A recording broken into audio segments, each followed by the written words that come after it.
Hi friends, welcome to another blog. तो क्या ही है, आज मैं बस आपसे अपनी लाइफ के बारे में चीज़ें शेयर करना चाहती हूँ। जो मेरा सबसे पहला माय फर्स्ट ब्लॉग था, उसमें आप सबने देखा था कि मैंने सिर्फ इतना आपसे शेयर किया था कि मैं फ़िज़िकली चैलेंज्ड हूँ और मेरी लाइफ में प्रॉब्लम है।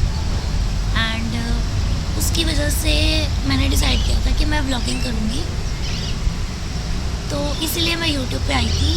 बट वहाँ उस वीडियो में मैंने सिर्फ इतना बताया था आपको कि सिर्फ मुझे फ़िज़िकली प्रॉब्लम है, बट मैं पर्सनल लेवल पे क्या फ़ील करती हूँ, क्या मेरे इमोशंस है, किस तरह की मेरी लाइफ है, क्या मैं अपने डेली बेसिस पे चीज़ें एक्सपीरियंस करती हूँ और लोग मुझे किस नज़रिए से देखते हैं, लोग मुझे देख के किस तरह की बातें करते हैं।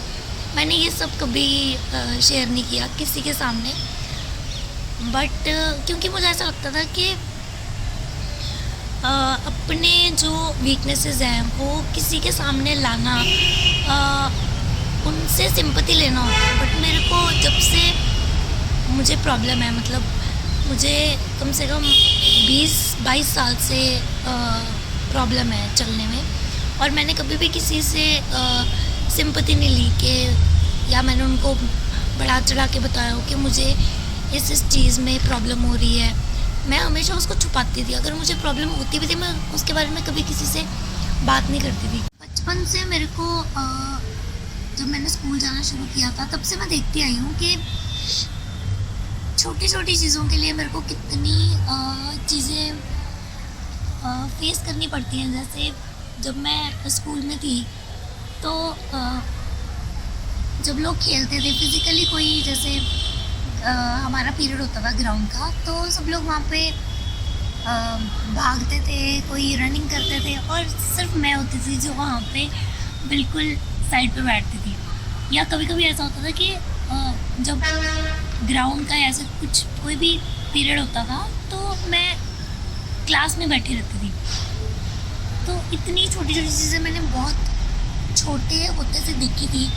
फिर जब मैं बड़ी हुई तो जैसे हम लोग हॉस्पिटल्स में भी जाते थे, तो मैंने बहुत छोटी उम्र से डॉक्टर्स, नर्सेज ये सब देखे हैं। टेस्ट, कितने सारे मेरे टेस्ट होते थे, सब टेस्ट मेरे नॉर्मल आते थे। कोई डॉक्टर मेरी प्रॉब्लम डायग्नोस नहीं कर पाता था कि मुझे क्या प्रॉब्लम है। फिर भी मैंने बहुत हिम्मत दिखाई और मैंने अपने पापा को बोला कि पापा मुझे डॉक्टर बनना है। और मेरी वहाँ से जर्नी शुरू हुई कि मैंने मेडिकल लेनी और मैंने डॉक्टर बनना है। लेकिन उसके बाद भी जब मैंने इतनी मेहनत की 2 साल और मैंने वो पेपर क्लियर किया, MBBS का एंट्रेंस एग्ज़ाम, तो वो पेपर क्लियर करने के बाद भी काउंसलिंग में मुझे रिजेक्ट कर दिया, ये कह के कि आपको फिज़िकल डिसेबिलिटी है, आप डॉक्टर नहीं बन सकते।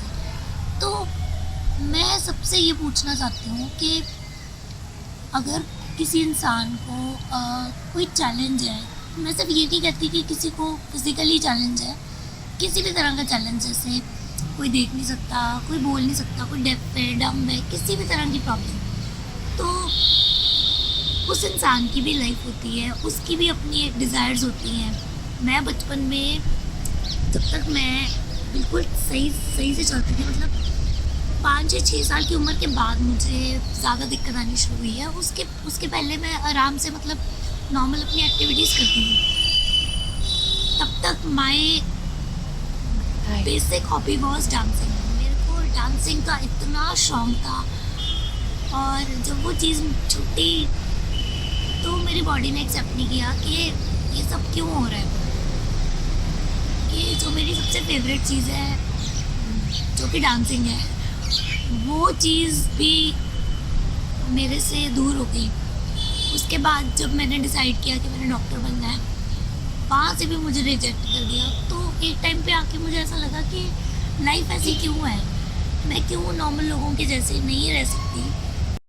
तो लास्ट में मैं सिर्फ इतना कहना चाहती हूँ कि अगर मुझे फिज़िकली प्रॉब्लम है तो मैं मेंटली बहुत ज़्यादा स्ट्रॉन्ग हूँ, और मुझे पता है कहीं ना कहीं भगवान मुझे देख रहे हैं और मुझे ब्लेसिंग्स दे रहे हैं कि तान्या किसी से डरने की ज़रूरत नहीं है।